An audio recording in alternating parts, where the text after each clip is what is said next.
noche pues les quiero compartir eh, un fragmento de la palabra que está en el capítulo 13 de Mateo, en el versículo 51 al 52, que se llama lo nuevo y lo viejo, ¿verdad? Dice así la palabra del Señor. Jesús preguntó: ¿entienden ustedes todo esto? Sí, contestaron ellos.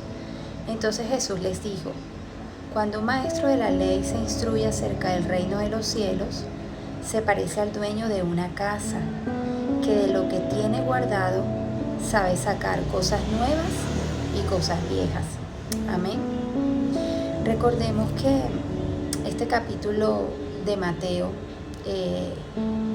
habla sobre una serie de parábolas que Jesús venía compartiendo con el pueblo, donde básicamente había cambiado su metodología de enseñanza, se venía enfrentando, pues, digamos que a enfrentamientos o ataques religiosos, ¿verdad?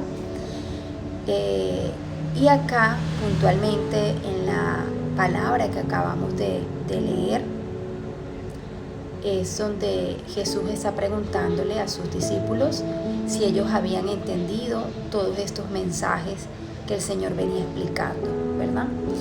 Y yo anotaba 3 enseñanzas que me dejaba esta porción de la palabra que acabamos de leer.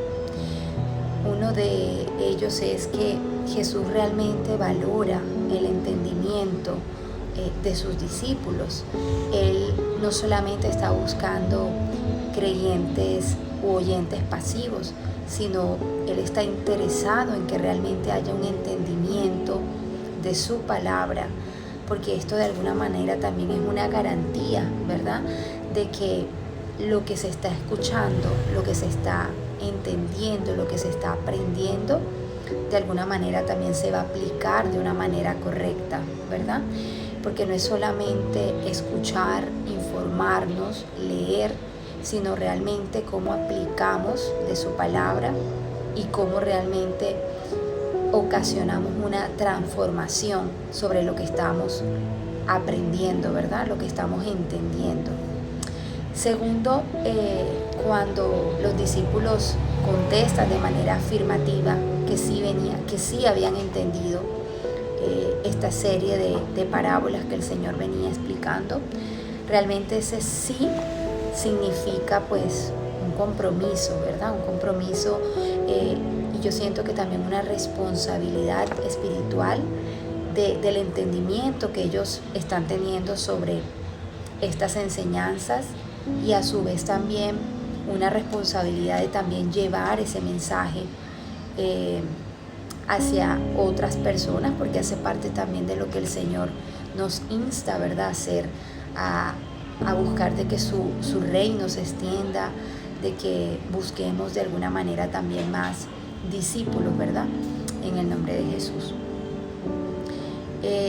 Y como tercero, Él nos dice aquí en esta porción de la palabra, o hace, digamos que el comparativo, que cuando un maestro de la ley se instruye acerca del reino de los cielos, se parece al dueño de una casa.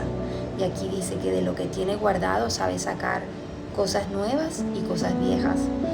Y para mí, cuando Él habla acá, pues ya se refiere ya sea de un creyente, de un líder espiritual, de un discípulo, con un nivel de madurez suficiente para poder equilibrar entre la palabra del Señor, entre lo que nos dice el Antiguo Testamento y lo que nos revela, ¿verdad?, el Nuevo Testamento. Cómo tener la capacidad de discernir, de ser sabios para poder utilizar aún en el contexto actual de nuestra sociedad, sin dejar a un lado las bases que es la palabra del Señor, y que el poder llevar su mensaje en una sociedad como la que vivimos ahora tiene que llevar su base bíblica, que es su palabra, la cual no es una moda, sino es eterna, ¿verdad? Pero cómo podemos conectarlo a este mundo actual. Y un ejemplo puede ser como anteriormente, pues, veíamos y hemos leído en el Antiguo Testamento que Dios se manifestaba a su pueblo por medio de profetas, ¿verdad?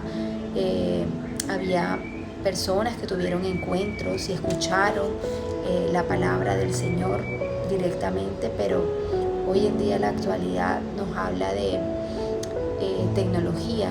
Vemos donde hay aplicaciones, donde podemos hacer uso de la palabra del Señor, apps bíblicas, o también hay grupos de estudios de manera virtual, pero cómo no olvidamos la base, que es la palabra del Señor, y podemos, digamos que en un equilibrio, utilizar estas tecnologías para extender también aún más el Evangelio de nuestro Señor, ¿verdad?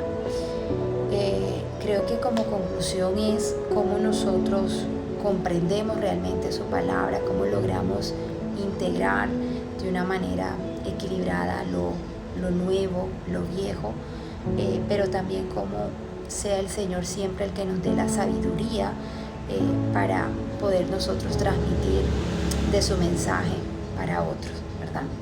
Vamos a cerrar con una corta oración.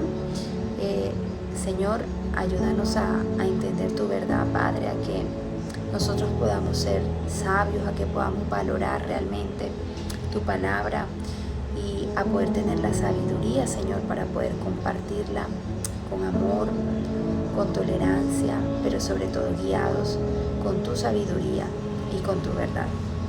En el nombre de Jesús, amén. Que tengan una bendecida noche.